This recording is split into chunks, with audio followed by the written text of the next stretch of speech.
Mesdames et messieurs, bonjour et merci de nous suivre depuis chez vous. La rubrique Flashback de la matinale Lalekou est toujours à la recherche des bibliothèques vivantes.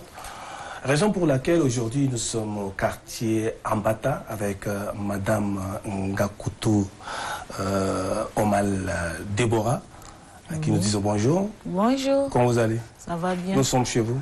Oui, soyez les bienvenus. Je ne sais pas si nous sommes en N'Djamena ou en dehors de N'Djamena. Non, ça fait partie de N'Djamena.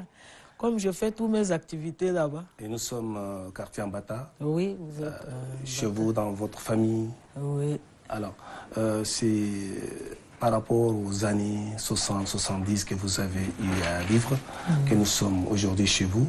Parlez-nous un peu de la ville que vous avez vu naître et celle que vous avez grandir. Ben, moi, je suis née à Fort-Lamy, Oui. au quartier Gardolé. Gardolé Mourdjouk, c'est comme ça qu'on appelle. Le Gardolé qui est aujourd'hui à côté de l'hôpital de référence, ou bien le Gardolé qui est aujourd'hui hôpital au centre universitaire de la mère et de l'enfant? Oui, c'est le centre universitaire de la mère et de l'enfant. C'est là où vous étiez né? C'était à quelle année ça? C'était en 1963. C'était Fort-Lamy? Oui, Fort-Lamy encore. Oui. Oui. Et depuis, vous n'avez pas bougé? Ben, j'ai bougé, c'est dans le cadre du travail, sinon...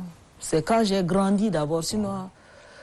C'est quand j'avais l'âge de 20 ans, 20 quelques, d'abord j'ai bougé de N'Djamena. Sinon, moi, je suis né à N'Djamena et grandi, né à Fort-Lamy et grandi. Donc vous connaissez déjà tous les quartiers de Fort-Lamy et les quartiers d'N'Djamena? Oui. Parlez-nous un peu de votre jeunesse, votre très jeune âge, comment vous l'avez vécu? Ma jeunesse, franchement, c'était waouh. Waouh, c'est-à-dire? C'était dans l'ambiance, tout ça. Nous sommes au terrain de football deux fois, nous sommes... Donc vous êtes également une joueuse de foot? Non, on parle rien que l'amour du football. Entre-temps, quand il y avait... Les aînés... Ouais, entre-temps, quand il y avait le football, personne ne restait à la maison, ni les filles, ni les garçons. Tout le monde derrière... Tout le monde est derrière son équipe pour le supporter. Donc, tantôt, on est dans des balles la nuit, balles des jeunes, comme on le dit. Mais bien avant les organisations de jeunes pour pouvoir organiser, comme vous avez l'habitude de le dire, les booms ou bien les surprises parties, comment vous gérez l'école et les autres activités? Non, les activités, c'était quand on a déjà grandi. Mais sinon, à l'âge d'aller à l'école, là, nous sommes surveillés par nos parents. C'était un peu sévère, quoi. L'école, avant, on ne s'amusait pas avec l'école. Tout le monde est à l'école. Après, on revient, on apprend tout ça. Mais c'est après, vers les 78, 19, quand c'était déjà l'ambiance avec les jeunes, tout ça, c'est là où on sort. Mais à bas âge, là, on était un peu sévère avec les parents. C'est ça. Un peu sévère, c'est-à-dire l'éducation un peu particulière par rapport à nos jours?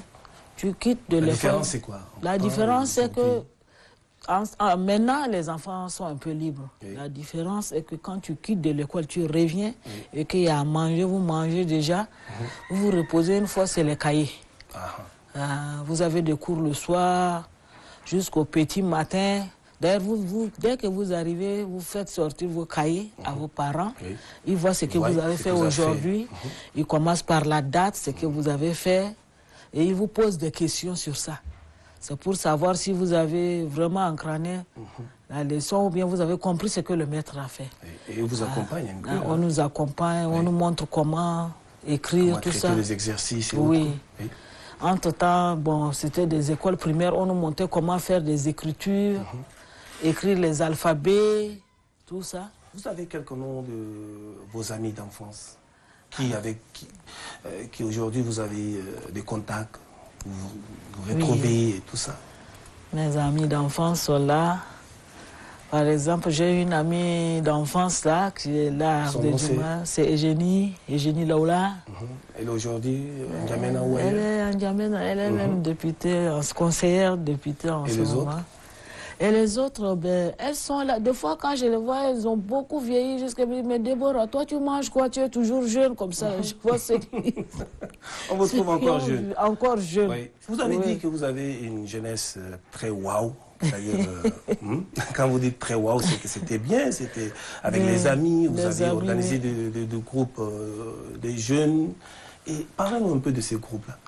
Surtout moi, surtout dès le bas âge, j'ai embrassé l'art. Oui. Je partais voir mes amis, je partais voir les grands là, au niveau des affaires étrangères. Oui. Entre-temps, le théâtre était gratuit, tout ça. Il y avait des aînés, les traiteurs, Sao, tout ça là. Dès que je parle, les voir là, j'avais l'amour de ça. Donc, tellement que je voyais ça, moi je n'ai pas honte comme les autres filles qui ont honte. Oui. Là où je vais, je suis toujours dégagée. Je fais rire les autres. Et puis c'est comme ça. Donc vous avez intégré une troupe théâtrale? Ben oui, ça c'était déjà, ça c'est en 80. C'est en 80 que j'ai intégré. Oui, avec le Dabalaï du peuple, oui, Dabalaï du de Nguerebaya Dumsale. Donc j'ai commencé dès le bas âge à voir les tréteaux Sao d'abord, après j'ai intégré ça. Oui. Mais bien avant ça, bon, c'était entre nous, les filles, tout ça, parce que j'ai commencé par l'école des filles. Oui. Et l'école des filles de Gardolé, là, c'est presque toutes les filles de Fort-Lamy, là, ont fait ça. Donc j'ai mes amis qui sont là. J'ai même oublié les noms, mais quand elles me voient là, directement, Déborah, Kikiev, Déborah, ça va jusqu'à là même. Ça vous arrivait tantôt d'organiser des soirées d'ensemble? Non, ça c'est... Les réceptions. Les booms, là, c'est des groupes des hommes qui, par quartier, qui organisent et on nous invite. Vous avez été invité une fois à une soirée d'ensemble? Plusieurs fois. Ça, c'est avant, au temps de jeunesse, là-bas. Il y a des groupes Clébat, il y a des groupes Gardolé, même à Bassana, on appelle San Francisco. Il y a beaucoup de groupes. Et comment les relations entre jeunes filles et jeunes garçons dans la ville de Fort-Lamy entre-temps et sous les regards des parents, comment ça s'est passé? Non, on se cachait, c'est pas sous le regard des parents. Hein? On sort, on dit qu'on est avec des amis, c'est comme ça qu'on se cache. On va dans des invitations. Et des invitations, mais c'est quelle invitation? On reste par groupe, les femmes sont ici, les garçons sont là-bas.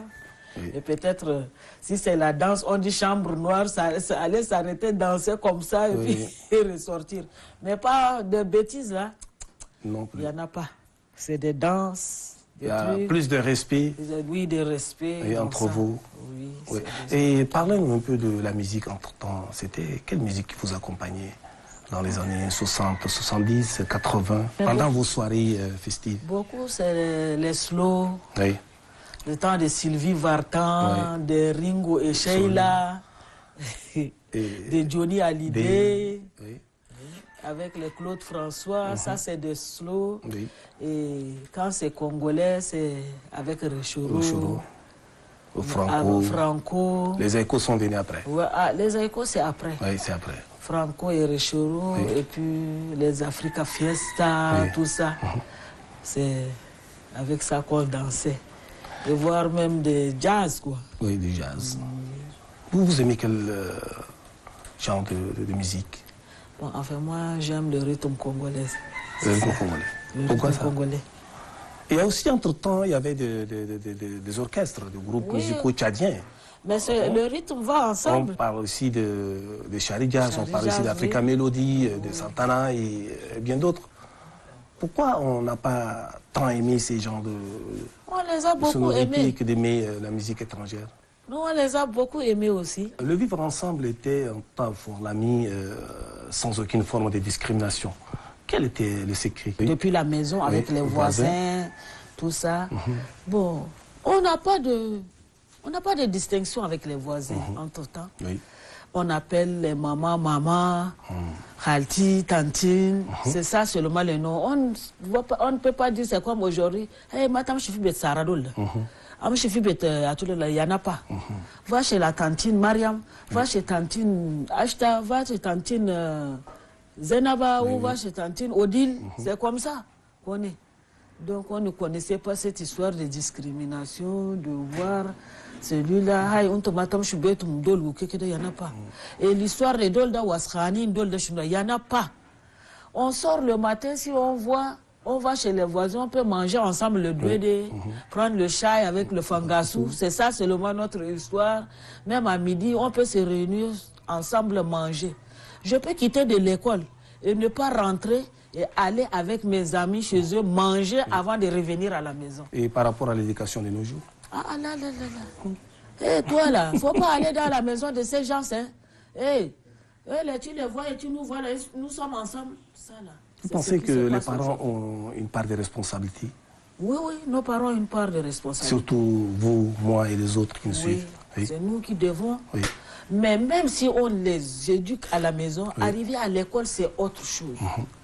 C'est à l'école que c'est grave. Ça vient de tous les côtés, chacun sort avec sa mentalité de la maison. Tu peux bien dire à ton enfant, va à l'école, vois tes amis comme tous tes frères. Mais quand l'autre qui vient là-bas, il dit, hey, Agifina, une petite tape chez nous la manadole, tu vois. Vous pensez qu'il est encore possible de retrouver une gamine ou encore Fort Lamy d'hier ou les Tchad d'hier aujourd'hui?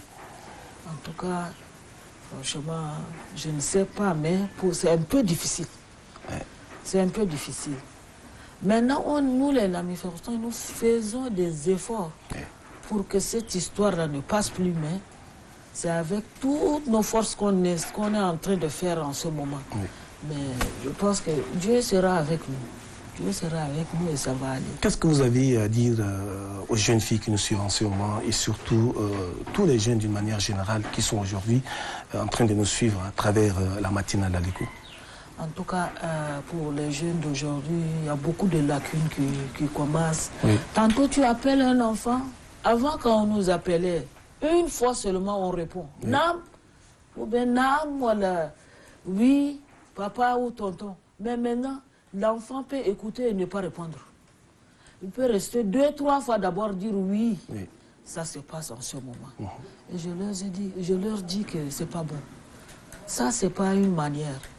Les vieilles, quand tu appelles une fois déjà, c'est l'énergie qui sort. Combien de fois tu laisses une vieille personne t'appeler jusqu'à soupirer, tout ça, ce n'est pas une bonne chose. Mais de nos jours, les enfants se voient plus tard que leurs parents qui leur ont mis au monde. Donc, qu'est-ce qu'il faut faire pour qu'ils puissent vraiment... Enfin, on dit que c'est... On parle de Akharal Zaman. Wow. Vous voyez? Donc on les laisse comme ça? On ne les laisse pas. Chaque matin, il faut les réveiller pour les expliquer. Effectivement. Tout ça, pour leur dire qu'avant, ce n'était pas comme ça, mes enfants. Soyez ensemble, tout ça. Mais il y a l'influence qui joue. Je ne sais pas, cette influence sort de la télé ou bien des modes. Je ne sais pas là où ça vient et ça détruit tous nos enfants. Tu peux beau lui dire, mais il est quand même Allah. Sinon, c'est ça. Il y a une musique qui vous accompagne tout le temps. Laquelle? C'est le Base de Rochero. Machine de Rochero. On va danser ça un peu. D'accord. Ah, on va danser un peu. Merci.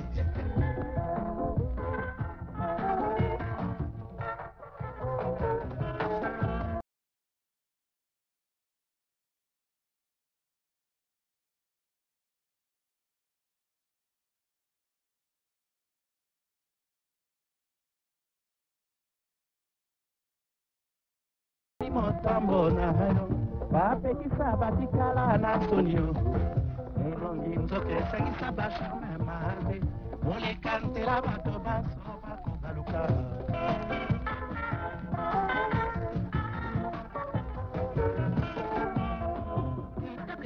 nzoto bakoma baemba vraiment na mwana mobimba ya moto eta na nzoto l'élégance ezali likambo bana mibali bakufa ye bandeko basalama te na lineti ye leki ya mopati bimasi